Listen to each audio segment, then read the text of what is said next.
We usually define a story by its sequence of events. A plot point leads to a climax, which leads to a resolution.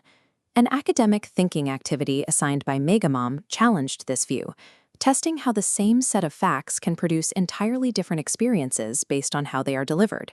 The starting point for this analysis is a single foundational text, Rabindranath Tagore's classic novel, The Home and the World.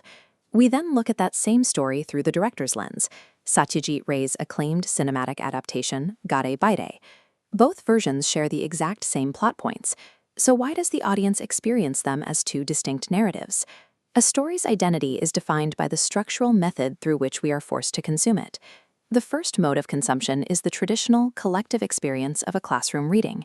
This functions as a macroscopic lens.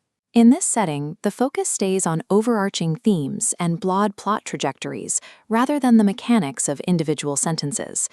Here, the visual world of the story exists only in the collective imagination, built piece by piece from the author's written prompts. This high-altitude view provides a clear understanding of the big picture, but it often skips over the technical, word-by-word construction of the narrative. Classroom reading acts as a broad map. It provides a shared orientation while leaving the physical terrain of the writing largely unexamined. The second mode, close textual analysis, acts as a conceptual zoom. It stops the forward momentum of the plot to look at how the story is built. This lens isolates specific word choices and syntactic rhythms to see how they function within a single paragraph. Mapping out a paragraph reveals the architectural choices required to evoke a specific emotional response. By slowing down, the reader is forced to confront the mechanical construction of the theme, viewing the text as a deliberate, crafted object.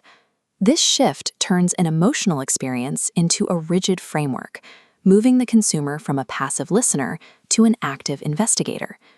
The final lens, cinematic adaptation, expands the printed page into a sensory environment through Satyajit Ray's Ghare Baire. Cinema takes over the audience's imagination, replacing their mental images with the director's specific, absolute visual choices. New dimensions like lighting, sound design, framing, and performance suddenly dictate the pace and tone of the story. This medium is highly efficient. A single camera angle can convey a character's internal conflict that might take several pages to describe in a novel. Cinema forces the audience to see through a singular, hyper-specific perspective, trading the freedom of the mind's eye for immediate, visceral impact. When we bring these three lenses back together, the results of Megamom's activity become clear. Comparing the book and the film was not about deciding which version was superior.